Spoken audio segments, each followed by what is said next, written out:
Non-canon artinya tuh cerita sampingan dengan unsur yang sama sekali kagak punya hubungan sama cerita aslinya dan terpisah secara independen. Hal ini tuh biasanya ada di episode filler di anime ataupun cerita non-canon bisa lu temuin di anime versi movie.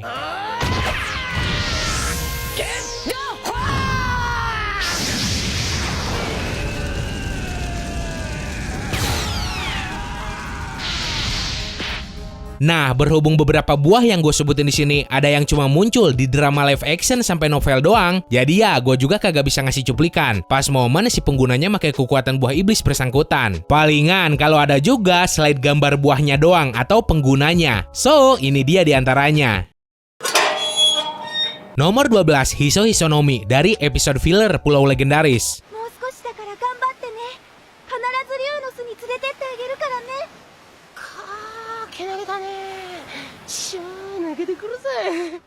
Kekuatan buah ini sama sekali kagak punya faktor ofensif ataupun defensif. Nih buah tuh cuma ngasih si pemakannya kemampuan buat berkomunikasi sama hewan, tapi kagak bisa dipakai buat ngekontrol kehendak hewan tersebut. Intinya cuma ngomong doang. Nah, buat alasan kenapa buah ini gue masukin ke daftar, karena kalau menurut gue sih, buah ini tuh bermanfaat banget buat ngumpulin informasi yang kagak bisa manusia biasa cari, yang nyebar di antara para hewan doang. Kalau lu punya niatan ngintai musuh lu tanpa ketahuan, jalan terbaiknya ya make hewan yang punya kemungkinan kecil narik perhatian musuh lo.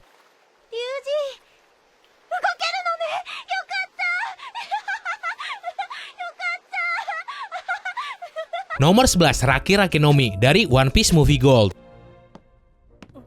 Luffy, matte. Kono ba kara kandou itashimashita.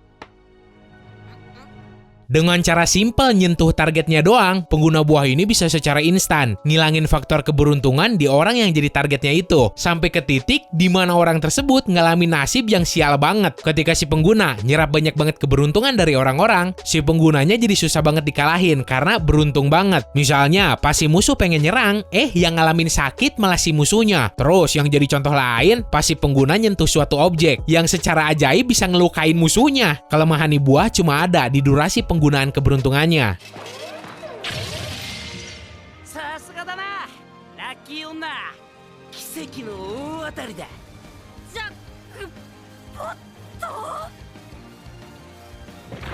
Nomor 10, Moa Monomi dari 3D2Y anime spesial.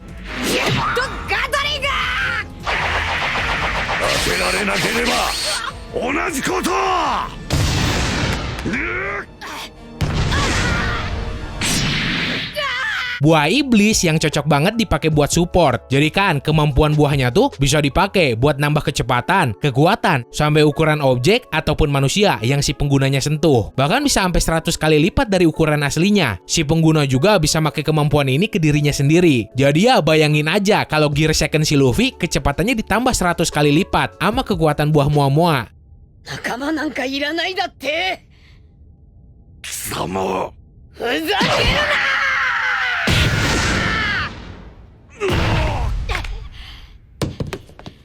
Nomor 9, Mini Mini Nomi dari filler movie Jet.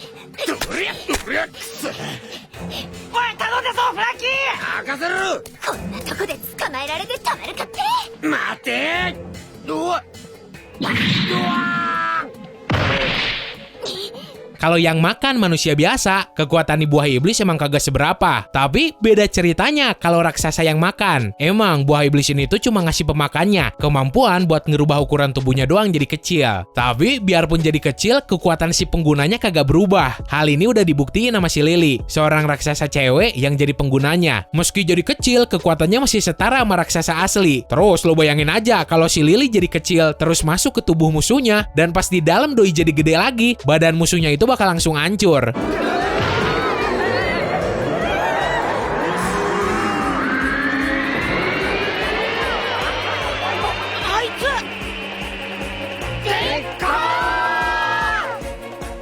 Nomor 8, Jara Jaranomi dari episode spesial Heart of Gold.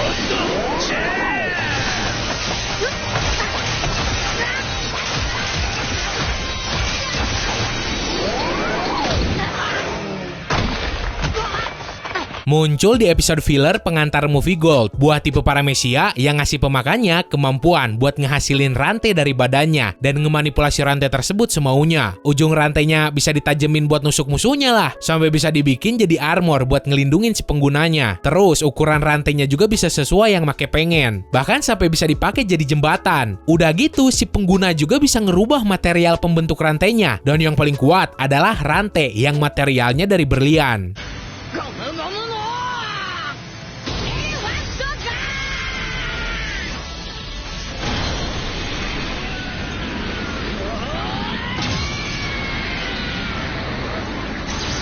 Nomor 7, Peto Petonomi dari episode filler Caesar Retrieval.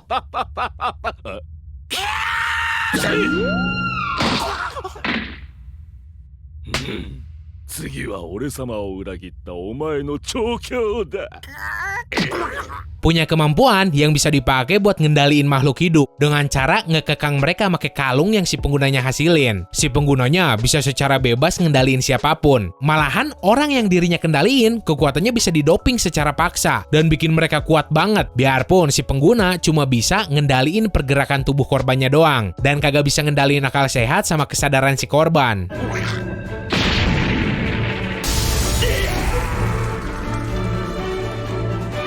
Nomor 6, Noko no Konomi dari One Piece Movie Chopper.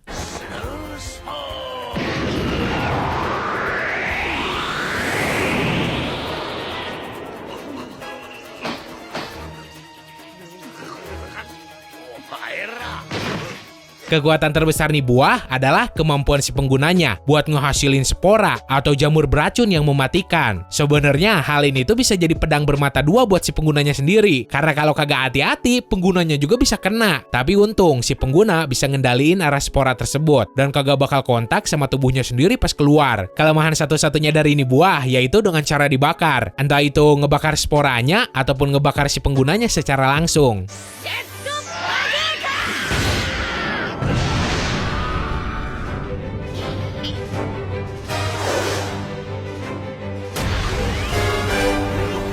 Nomor 5, Ame Ame no Mi dari One Piece Movie Dead End Adventure.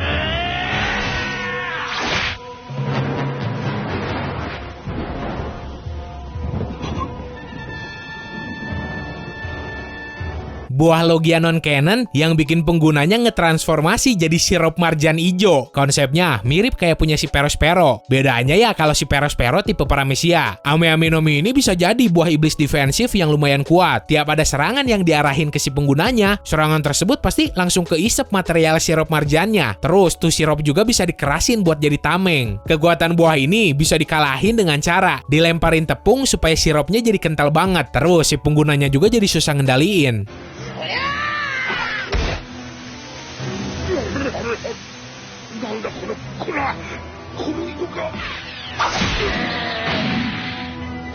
Nomor 4, Goro Goro no Mi dari One Piece Movie Gold.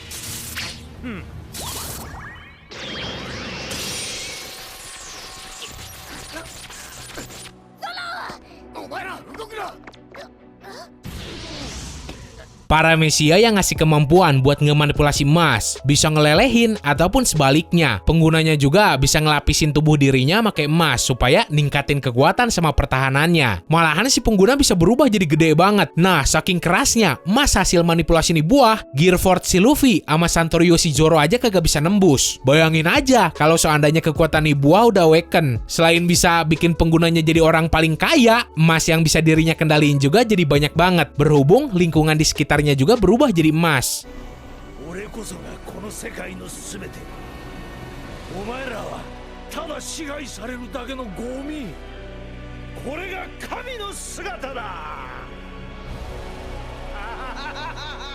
Nomor 3, Mosa Mosa no Mi dari One Piece Movie Jet.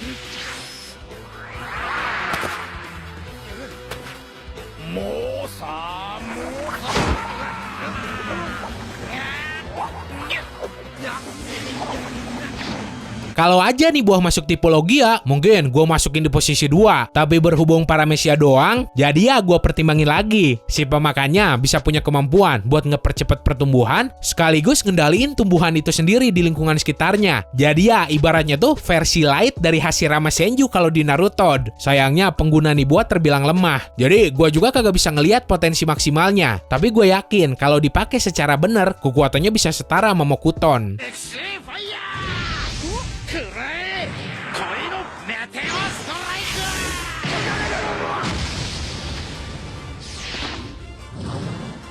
Nomor 2, Gasha Gashanomi dari One Piece Movie Stampede.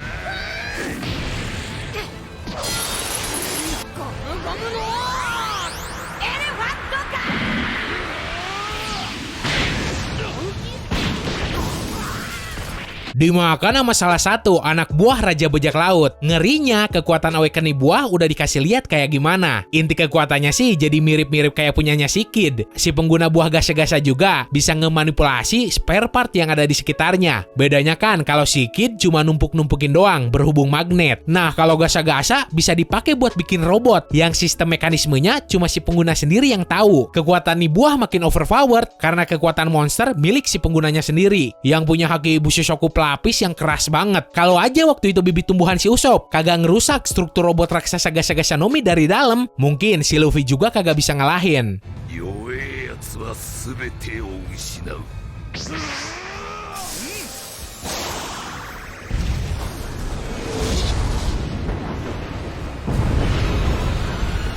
Nomor 1, Kopi no Mi dari One Piece Premiere Show 2012.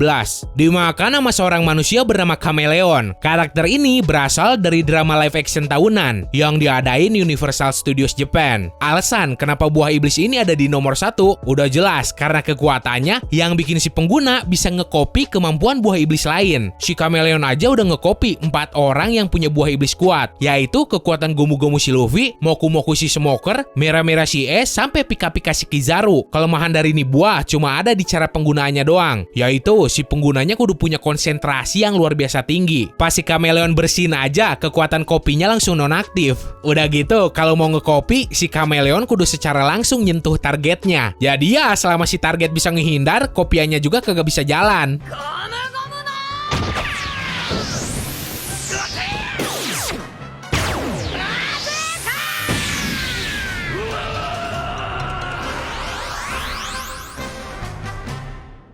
Oke, segitu aja buat hari ini. Nah, kalau misal lu suka sama pembahasan ini, wajib banget dong lu like terus share videonya ke player yang lain. Terus buat yang belum subscribe ke Distrik Anime, langsung tonjok aja tombol subsnya supaya ya gua juga jadi makin semangat bikin videonya lagi. So, semoga lu enjoy dan bisa nambah informasi lu seputar dunia One Piece. Sekian dari gua, sorry kalau ada salah-salah kata. Bye!